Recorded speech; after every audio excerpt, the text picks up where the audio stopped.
What's up, agents? In this video, I'm gonna tell you how I got screwed out of a whole commission check at the last minute by my actual client.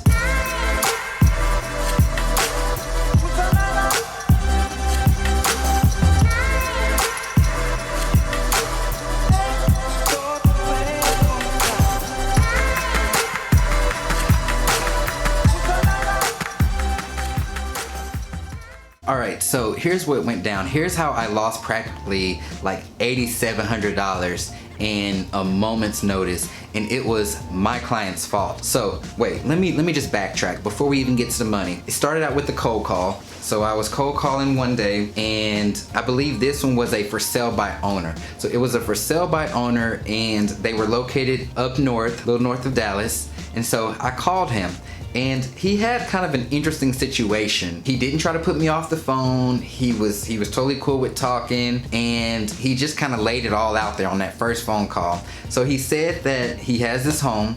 He doesn't live in the home because he lives somewhere else, but he has this baby mama who lives in the home with his kids, and he was tired of it. He was tired of paying for the house.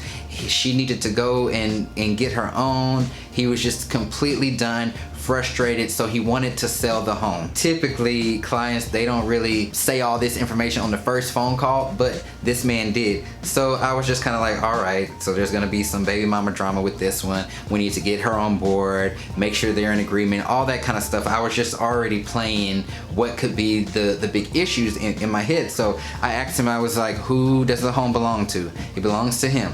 Are y'all married? No, they're not married. So, you know, I got a full scope of things. So I did my script, and he was okay with me selling it. He said, look, we don't even need to meet. Send me the documents. I have a lockbox on the door, this and that. But he did say that he didn't want a bunch of showings. He didn't really, no, he said he didn't want any showings. He didn't want nobody to go into the house and look at it, and he sent me pictures. This could come off sounding kind of scammy, you know, it's like, all right, you don't want anybody in the house, and you want to send me pictures, we can't knock on the door, all that kind of stuff. Like, do you really own the home? What's going on? But it's not uncommon. Like, some people, they like homes sold off market, they like homes sold without anybody touring, all that kind of stuff, tenants, whatever the case may be. So I didn't really think it was going to be a big problem, but I knew that it was going to be a bit of a challenge.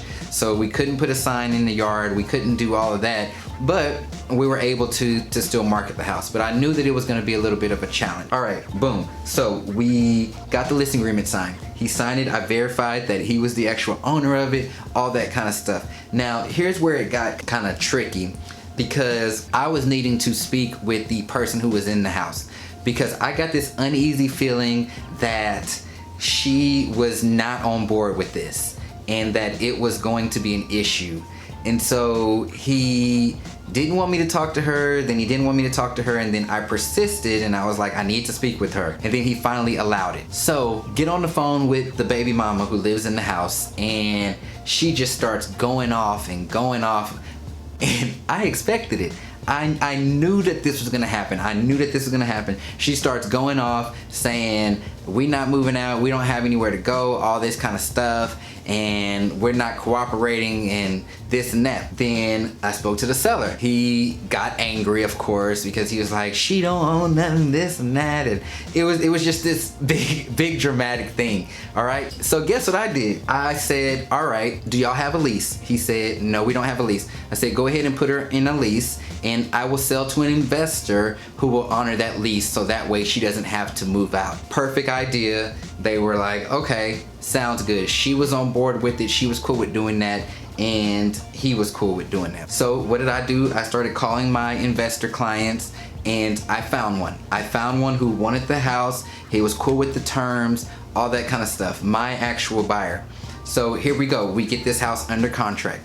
All parties signed. I'm representing both sides of the deal. All right, I brought the buyer and I have the seller. So I'm doing what's known as intermediary. This transaction, my investor, my client was a cash buyer, so it was like a 2-week transaction. We just needed all the title work to be done, all that kind of stuff. So closing date, here we go, closing day. My buyer goes in, signs all the papers, hands over the money.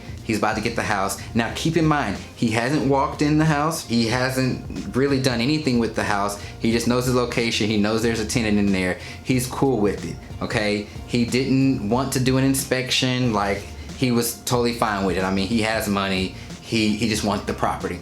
Goes in, signs all his documents. He closed on the property. So had that closing that morning. Turned right around, and now it was the seller's time to close, so we were headed back up to the title company. And then so I'm calling the seller, you know, to make sure that he's there and everything, and he's not picking up the phone.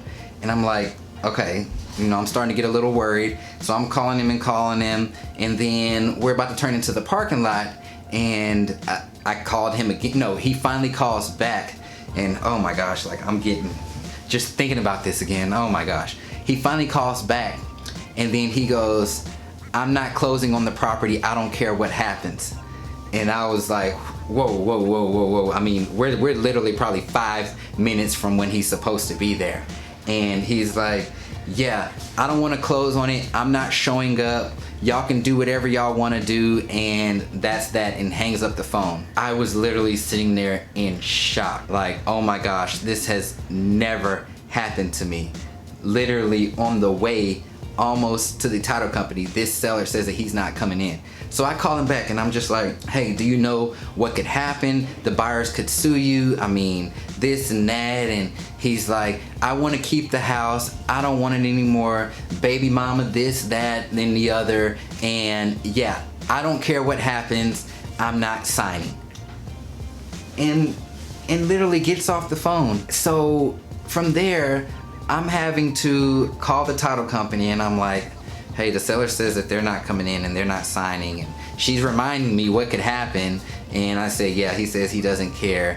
And so I'm dreading calling the buyers and letting them know what just went down.